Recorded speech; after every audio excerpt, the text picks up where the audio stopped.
السلام علیکم ورحمۃ اللہ وبرکاتہ۔ اللہم صلی علی محمد وعلی آل محمد کما صلیت علی ابراہیم وعلی آل ابراہیم انک حمید مجید۔ اللہم بارک علی محمد وعلی آل محمد كما باركت على إبراهيم وعلى آل إبراهيم إنك حميد مجيد۔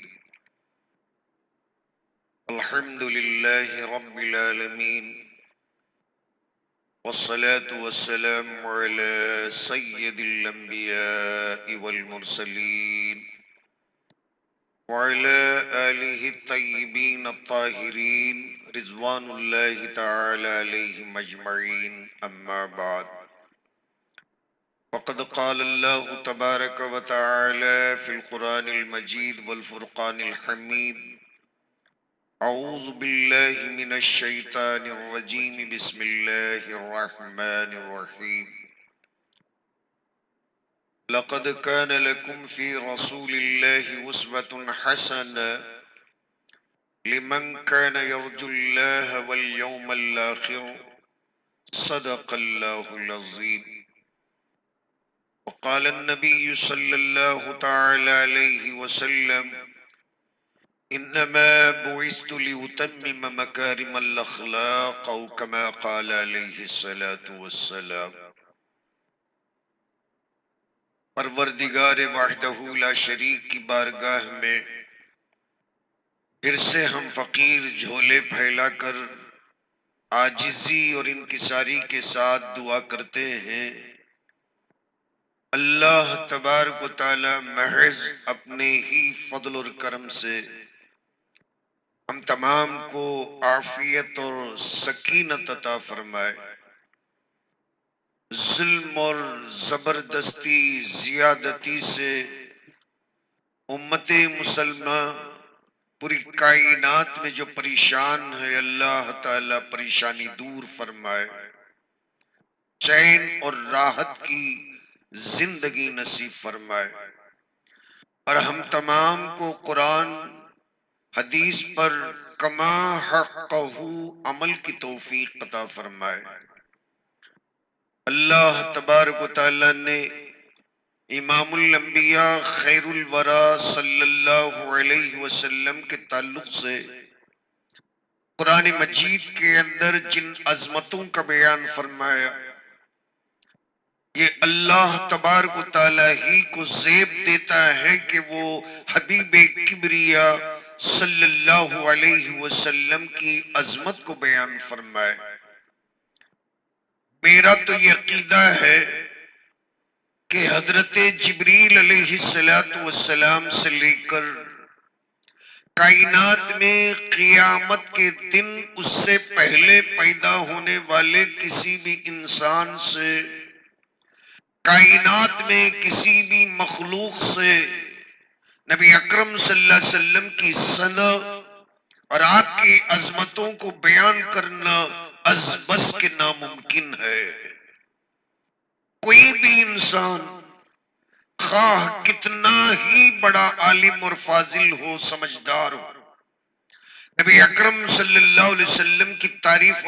اور آپ کی عظمت کا حق ادا نہیں کر سکتا، بیان کر نہیں سکتا۔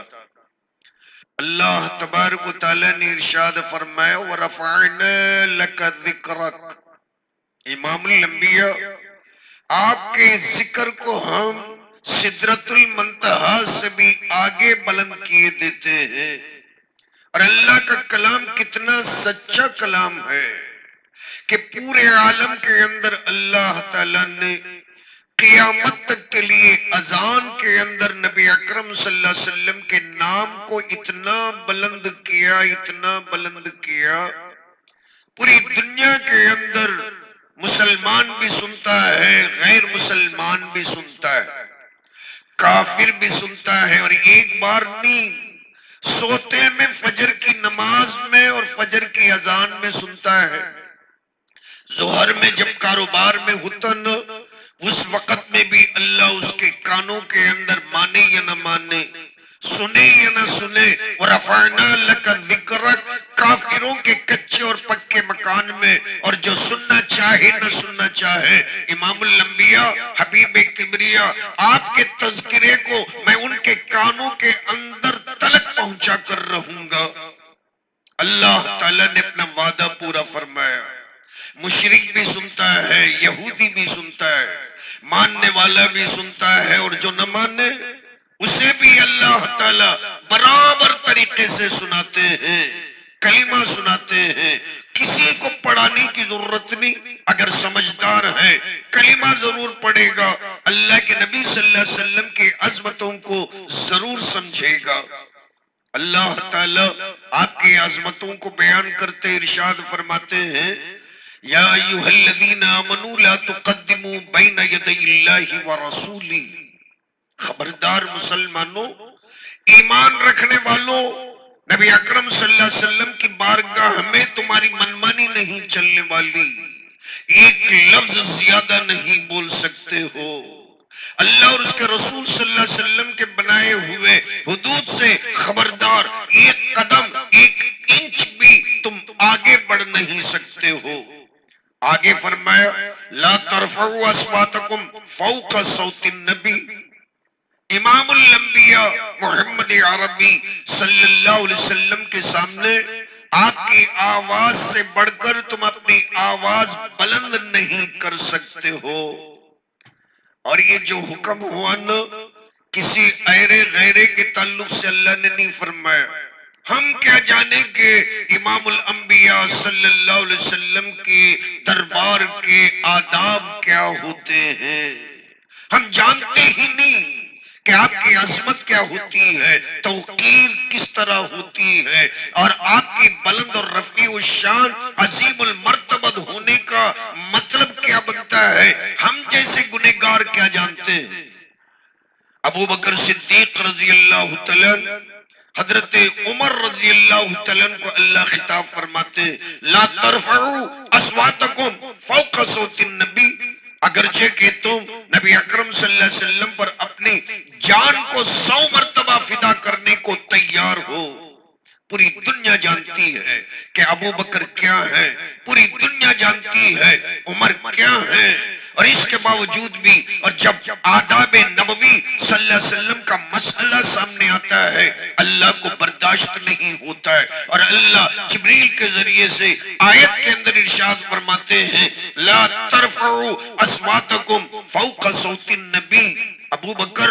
عمر، تم چاہے خواہ کتنے بڑے صحابی کیوں نہ ہو، 1000 مرتبہ تم میرے نبی صلی اللہ علیہ وسلم پر فدا کیوں نہ ہو جاؤ، لیکن ادب کا تقاضا یہ ہے، میرے نبی جو بات کریں گے ان کے سامنے تمہاری بات کی آواز اور تمہارے اپنے کلام کی آواز، گفتگو کی آواز، خبردار کبھی آگے نہیں بڑھنا چاہیے، بلند نہیں ہونا چاہیے۔ اتنی عظمت کو اللہ نے قرآن کے اندر بیان فرمایا، اور ارشاد فرمایا، اللہ سے ملاقات کی جسے امید ہے نا، اور جو مسلمان قیامت کے دن سے ڈرتا ہے اور ایمان رکھتا ہے، اللہ نے فرمایا نبی اکرم صلی اللہ علیہ وسلم کی پوری حیات طیبہ اس کے لیے نمونہ عمل ہے۔ لقد کان لکم فی رسول اللہ اسوۃ حسنہ، بہترین نمونہ ہے، آپ کے بھوک میں نمونہ ہے، آپ کے پیاس میں نمونہ ہے، حضر میں، خطر میں، سفر میں، صبح میں، شام میں، ہر آن میں، ہر گام میں، ہر قدم میں، ہر ایک حرکت اور سکنت میں اللہ نے فرمایا اللہ کے نبی کی زندگی پورے کائنات اسلام کے لیے، ایمان رکھنے والے بندوں کے لیے نمونہ عمل ہے۔ صحابہ اکرام نے عمل کر کے بتایا، اور میں ایک حدیث بیان کر کے بھی دعا کی طرف آتا ہوں کہ صحابہ کس طرح نبی اکرم صلی اللہ علیہ وسلم کی نقل کرتے ہوئے اپنی جان دے رہے تھے۔ حدیثوں میں آیا کہ نبی اکرم صلی اللہ علیہ وسلم صوم وصال رکھتے تھے۔ صوم وصال کا مطلب سب جانتے ہیں کہ جس میں افطار نہیں ہوتا۔ مغرب میں جیسے ہم جانتے ہیں کہ افطار کرتے ہیں، نبی اکرم صلی اللہ علیہ وسلم نے اپنے صوم وصال میں افطار نہیں فرمایا، اگلے دن پھر یہ روزہ روزہ دوسرے مغرب پہ ختم ہوتا ہے، اگر ختم نہ ہو 2 دن کا 3 دن کا یوم وصال ہوتا ہے۔ افطار کے بغیر مسلسل روزے رکھنے کا نام یوم وصال ہوتا ہے، صوم وصال ہوتا ہے۔ تو صحابہ کرام رضی اللہ تعالی علیہ مجمعین نے بھی نبی اکرم صلی اللہ علیہ وسلم کا دیکھا دیکھی صوم وصال رکھنا شروع کر دیا۔ تو حضور صلی اللہ علیہ وسلم نے ان کی ناتوانی کمزوریوں کو رحم کی نظر سے دیکھتے ہوئے ترس کھا کر فرمایا کہ تم میری طرح صوم وصال نہ رکھا کرو، نہا رسول اللہ صلی اللہ علیہ وسلم عن الوصال۔ حدیث میں آتا ہے، حضرت ابو ہریرہ رضی اللہ تعالیٰ عنہ بیان فرماتے ہیں کہ نبی اکرم صلی اللہ علیہ وسلم نے صحابہ کو صوم وصال سے کنٹینیو روزہ رکھنے سے منع فرمایا۔ فقال له رجال من المسلمین، مسلمانوں میں سے لوگوں نے نبی اکرم صلی اللہ علیہ وسلم سے سوال ہی فرما لیا، فَإِنَّكَ يَا رسول اللہ تُوَاصِلْ، اللہ کے نبی آپ تو مسلسل کنٹینیوٹی روزے رکھتے ہیں اور ہمیں منع کرتے ہیں، ہم آپ کو دیکھتے ہوئے تو زندگی گزارتے ہیں، اور اللہ نے فرمایا ایک ایک حرکت اور سکنت کے اندر ہمارے لیے جنت ہے، نمونہ عمل ہے، آپ جب مسلسل روزہ رکھتے ہیں ہم بھی روزہ رکھنا چاہتے ہیں۔ فقال رسول اللہ صلی اللہ علیہ وسلم ایکم مثلی، امام الانبیاء نے فرمایا تم میں مجھ جیسا کوئی ہے بھی؟ تم کیا سمجھتے ہو کہ میں کون ہوں؟ انی ابیت یطعمنی ربی ویسقین، ذرا غور سے سننا کیا فرمایا، میں رات اللہ کے ہاں گزارتا ہوں، اللہ مجھے کھلاتا ہے اور پلاتا ہے، میری رات اللہ کے بارگاہ میں گزرتی ہے، اللہ مجھے کھلاتے ہیں اور پلاتے ہیں۔ ایکم مثلی، میری طرح اللہ کے بارگاہ میں رات گزارنے والا تم میں کون ہے، ذرا بتاؤ تو صحیح۔ اتنا بڑا مرتبہ اللہ تعالیٰ نے نبی اکرم صلی اللہ علیہ وسلم کو عطا فرمایا، اور جب دعوت اور تبلیغ کی بات آتی ہے نا، اللہ تبارک و تعالیٰ ان ساری عظمتوں کے ساتھ آپ کے اپنے منصب فرض منصبی کو ادا کرنے کے تعلق سے اللہ تبارک و تعالیٰ نبی اکرم صلی اللہ علیہ وسلم کو اس راستے کے اندر جو تکلیفیں پہنچتی ہیں ان ساری تکلیفوں کو امت کے لیے ایک نمونہ بنا کر بتاتے ہیں کہ دعوت اور تبلیغ کے راستے میں اتنی بڑی عظمتیں رکھنے والے نبی اکرم صلی اللہ علیہ وسلم کو بھی اللہ تبارک و تعالیٰ نے امت کے لیے نمونہ بنا کر تکلیفوں کے راستے سے گزارتے ہوئے اسلام کو ہر کچے اور پکے مکان کے اندر پہنچایا ہے۔ اسلام دسترخوان پر بیٹھ کر شربتیں پیتے ہوئے، ڈرنکس پیتے ہوئے نہیں پھیلا، اسلام پیٹ پر پتھر باندھ کر، بچوں کو یتیم بنا کر، جوان عورتوں کو بیوہ بنا کر کچے اور پکے مکان میں پہنچا ہے، اخلاق سے پہنچا ہے، اخلاق حمیدہ کا نام اسلام ہے۔ تو اے نبی کریم صلی اللہ علیہ وسلم ان اخلاق کے جو مجسم ہیں، نور مجسم ہیں، آپ جب ہاتھ اٹھاتے ہیں اللہ تبارک و تعالی ان ہاتھوں سے اٹھنے والے اور زبان سے نکلنے والے ایک ایک لفظ کو سن کر امت محمدیہ پر جو رحمتوں کو نازل فرمائے ہیں، وہ اس حدیث سے، اس دعا سے پتا چلتا ہے کہ نبی اکرم صلی اللہ علیہ وسلم نے امت کے لیے کیا کچھ مانگ کر لیا ہے۔ نبی اکرم صلی اللہ علیہ وسلم طائف کے سفر میں جب گھائل ہو گئے، خون سے لہو لہان ہو گئے، تو وہاں بیٹھ کر ہاتھ اٹھا کر اللہ کے دربار میں ارشاد فرماتے ہیں، اللہم الیک اشکو ضعف قوتی۔ اتنے بڑے مرتبہ رکھنے والے، عظمتوں کے حامل اور مالک امام الانبیاء اللہ کے دربار میں کتنی عاجزی اور انکساری بیان فرماتے ہیں، مولا میں اپنی ناداری اور کمزوری کا آپ ہی سے گلہ کرتا ہوں، آپ کے علاوہ میں کسے سنا سکتا ہوں، اے اللہ ضعف قوتی، میں بڑی ناداری اور کمزوری کا شکار ہوں، میرے پاس کوئی سار و سامان نہیں ہے اور کوئی میرے پاس توشہ نہیں ہے، وقلت غلطی، مولا میرے پاس کوئی سامان بھی نہیں، میں بالکل غریب ہوں، میں بالکل نادار ہوں، بے بس ہوں، بے کس ہوں، طائف پہنچا ہوں آپ کے حکم پر توحید کا ڈنکا بجانے کے لیے، لا الہ الا اللہ پورے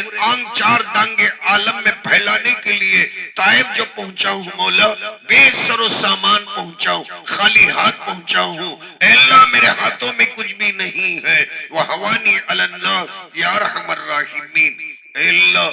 میری جو بے عزتی ہوئی ہے لوگوں کے اندر، نبی نہیں سمجھا، کم سے کم انسان کی طرح بھی پیش نہیں آئے، انسان بھی نہیں سمجھا، اتنا مارا کہ لہو لہان جوتی مبارک کے اندر نبی اکرم صلی اللہ علیہ وسلم کے خون بہہ بہہ کر جمع ہو گیا، پورا جسم لہو لہان ہو گیا، یا ارحم الراحمین، فرمایا آپ سے بڑھ کر رحم کرنے والا کون ہو سکتا ہے، یا ارحم الراحمین، نبی اکرم صلی اللہ علیہ وسلم نے اپنے دل سے اللہ تعالیٰ کو پکار کر فرمایا آپ سے بڑھ کر کوئی اے اللہ ترس کھانے والا نہیں ہے، انت رب المستضعفین، اے اللہ کمزوروں کے آپ ہی پالنہار ہیں، آپ کے علاوہ ہمارا کوئی رب نہیں ہے، یہی تو ہمیں اس دعا کے ذریعے سے پورے عالم کو منوانا ہے کہ اللہ رب ہے اور رب ہی اللہ ہے، اللہ کے سوا پورے عالم کو کوئی کھانا نہیں کھلاتا ہے، نہیں پالتا ہے، پروان نہیں چڑھاتا ہے، ضرورتوں کو اللہ کے سوا کوئی نہیں پورا کرتا ہے، انت رب المستضعفین وانت ربی، اے اللہ آپ ہی میرے رب ہیں، آپ ہی میرے پروردگار ہیں، اِلَى مَنْ تَكِلُنِي اِلَى بَعِيدٍ يَتَجَحَّمُونِي، ان الفاظ پر ذرا غور کرنا، اتنی عظمتیں رکھنے والے امام الانبیاء اور جن کے پاس جیسا کہ میں نے کل آپ کے سامنے عرض کیا جبریل علیہ السلام بھی گھٹنے کے بل بیٹھ کر نبی اکرم صلی اللہ علیہ وسلم کے ادب اور احترام میں بارگاہ رسالت مآب صلی اللہ علیہ وسلم میں سلامی پیش کرتے ہیں، جبریل بھی جہاں سلام کر کے آتے ہیں، نبی اکرم صلی اللہ علیہ وسلم اتنی عظمتوں کے مالک ہو کر اللہ کے دربار میں فرماتے ہیں اِلَى مَنْ تَكِلُنِي، اے اللہ آپ مجھے کس کے حوالے کیے دیتے ہیں، مجھے کس کے سپرد کر رہے ہیں، اِلَى بَعِيدٍ يَتَجَحَّمُونِي، ایسے بندے سے، ایسے بندے کے مجھے حوالے کرتے ہیں مولا کہ جو دور سے دیکھ کر ہی جی بجبی ہو جائے، بیزار ہو جائے، منہ چڑھا لے، مجھے دیکھنا جو پسند نہ کرے، ایسے دور کے دشمن کے حوالے کیا مجھے آپ کر رہے ہیں، اَمِلَا عَدُوٍ مَلَّكْتَهُ عَمْرِي، کہیں ایسا تو نہیں مولا کہ آپ نے میرا معاملہ دشمن کے سپرد ہی کر دیا ہو، کہ میرے مسئلے کو دشمنوں کے ہاتھوں میں تو آپ نے نہیں دے دیا، اِلَّمْ يَكُمْ بِكَالِيَّ غَضَبٌ، یہ سارے کام کرتے ہوئے، پتھر کھلاتے ہوئے، خون کو بہاتے ہوئے، یہ منظر دیکھتے ہوئے، میرے اپنے بھوک کو دیکھتے ہوئے، میرے سفر کو دیکھتے ہوئے، میرے بدن کو دیکھتے ہوئے، میری کمزوری کو دیکھتے ہوئے، میرے بے سر و سامانی کو دیکھتے ہوئے، کلیجے کے اندر، سینے کے اندر، میرے گھٹن کو، میرے درد کو دیکھتے ہوئے، اگر پھر بھی آپ کو میرے اوپر غصہ نہیں ہے مولا، مجھے ان لوگوں کی کوئی پرواہ نہیں ہے، اللہ تعالیٰ قبول فرما لے، اِلَّمْ يَكُمْ بِكَ عَلَيَّ غَضَبٌ فَلَا أُبَالِي، اتنی مار کھا کر، چور چور ہو کر، لہو لہان ہو کر، امام الانبیاء بیان فرماتے ہیں کہ اگر ان سارے امور کے اندر آپ کو اگر غصہ نہیں ہے، غصے کی وجہ سے اگر میں مار نہیں کھایا ہوں، اے اللہ مجھے ان مار کھانے کے اندر کوئی پرواہ، کوئی تکلیف نہیں ہے، ولیکن عافیتک اوسع لی، باوجود اس کے اے اللہ عافیت کا طلبگار ہوں، آپ کی عافیت کے اندر، امن کے اندر، آپ کی سکینت کے اندر میرے لیے زندگی کی گنجائش ہے، امن ہے، راحت ہے، اے اللہ عافیت عطا فرمائیے کہ اگر آپ عافیت عطا کر دیں گے وسعت پیدا ہو جائے گی، اے اللہ زندگی کے اندر بہار آ جائے گی۔ اعوذ بنور وجہک الذی اشرقت لہ الظلمات، مولا آپ کی ذات اقدس کے ان نور کے واسطے اور وسیلے اور صدقے سے میں آپ کی پناہ مانگتا ہوں کہ جس کی وجہ سے آپ کے ذات اقدس کے نور کی وجہ سے پوری تاریکیاں چھٹ جاتی ہیں، منور ہو جاتی ہیں۔ وصلح علیہ امر الدنیا والآخرہ، اور جس نور کی وجہ سے آپ کے اپنے نور کی وجہ سے آپ کے ذات اقدس کی وجہ سے دنیا اور آخرت کے معاملات سدھر جاتے ہیں، سنور جاتے ہیں۔ این ینزل بی غضبک او یحل بی سخطک لک العتبى حتی ترضی، کہ اللہ میں پناہ مانگتا ہوں کہ آپ مجھ سے غضبناک ہو جائیں، غصہ ہو جائیں، یا آپ کی ناراضگی میرے اوپر نازل ہو، اس بات سے بھی میں پناہ طلب کرتا ہوں۔ اے اللہ غصہ ہونا آپ کو تو زیب دیتا ہے، کیسے الفاظ ہیں، اے اللہ لک العتبى حتی ترضی، اے اللہ غصہ ہونا، غضبناک ہونا، چونکہ آپ ہمارے مالک ہیں، یجمان ہیں، کریم داتا ہے، سخی داتا ہے، غلاموں پر غصہ کرنا آپ کی شان ہے، آپ کو زیب دیتا ہے حتی ترضی، لیکن اے اللہ یہاں تک کہ آپ راضی ہو جائیں، یہاں تک کہ آپ راضی ہو جائیں، وہاں تک آپ کو منوانا ایک غلام کا فریضہ بنتا ہے، فرض بنتا ہے۔ ولا حول ولا قوت الا باللہ، اللہ کے سوا نہ کوئی طاقت ہے، نہ اللہ تبارک و تعالیٰ کے علاوہ دنیا کے اندر، دنیا و ما فیہا کے اندر، قیامت کے اندر بھی اور قیامت کے اس پار بھی کوئی طاقت نہیں ہے اور کوئی سکت نہیں ہے۔ نبی اکرم صلی اللہ علیہ وسلم کی اس دعا کے اختتام پر جبریل علیہ السلام تشریف لے آئے، پہاڑ کے فرشتوں کو لے آئے اور پھر گزارش کی کہ اللہ کے نبی آپ کی اس دعا نے اللہ تبارک و تعالیٰ کے عرش معلیٰ کو ہلا ڈالا، آسمان کانپ گئے، زمین تھرا گئی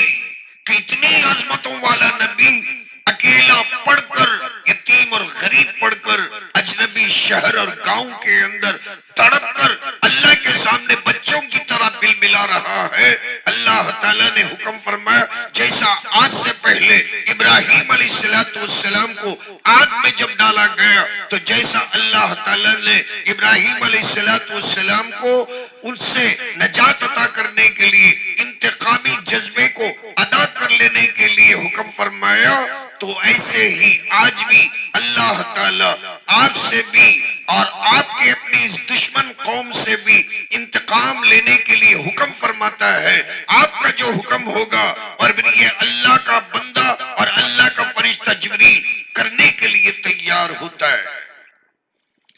نبی اکرم صلی اللہ علیہ وسلم سے فرمایا، امام الانبیاء اگر آپ حکم دیں گے نا تو یہ جو دو پہاڑوں کے درمیان میں شہر طائف ہے اسے پیس کر رکھ دیں گے، ایک بندہ نہیں بچے گا۔ نبی اکرم صلی اللہ علیہ وسلم نے ہاتھ اٹھائے اور ارشاد فرمایا، اللہم اہدنی قومی فإنہم لا یعلمون، اے اللہ جبریل جہاں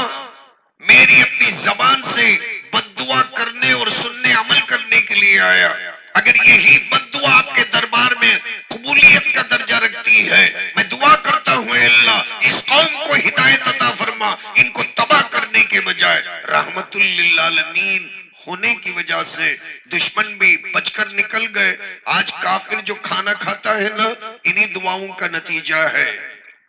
مسلمان کیوں نہیں کھائے گا؟ اللہ تعالیٰ کافروں کو کھانا کھلاتا ہے۔ اللہ ہمیں سمجھنے کی توفیق عطا فرمائے اور امام الانبیاء صلی اللہ علیہ وسلم کے نقش قدم پر چلے اور ایک ایک حرکت اور سکنت کو زندگی کا حصہ اوڑھنا بچھونا بنانے کی توفیق عطا فرمائے۔ اس دعا کو انشاءاللہ میں آپ کے سامنے گروپ کے اندر بھی لکھ کر پیش کروں گا۔ اس دعا کو بھی آپ ضرور سنیں، ضرور پڑھیں، بچوں کو پڑھائیں، اور گھر کے اندر ماں اور بہنوں کو، بہو بیٹیوں کو پڑھائیں۔ اور یہ وہ دعا ہے، اگر آپ کو کوئی مجبوری ہے، پریشانی ہے، اور آپ کو اگر کوئی بندہ ظلم اور ستم کرتا ہے اور آپ اس کے ظلم اور ستم کے اندر دبے جا رہے ہیں، اس دعا کو پڑھ کر نمازوں کے اندر، خاص کر تہجد کے اندر گڑ گڑا کر اس درد کو لے کر، جو درد امام الانبیاء نے لے کر اللہ تعالیٰ کے دربار میں اپنا سینہ کھول کر بیان کیا ہے، بندہ دل کھول کر اگر بیان کرے گا، اللہ تعالیٰ فرشتوں کے ذریعے سے انشاءاللہ ثم انشاءاللہ مدد کرائے گا۔ آمین۔ وآخر الدعوانا ان الحمدللہ رب العالمین۔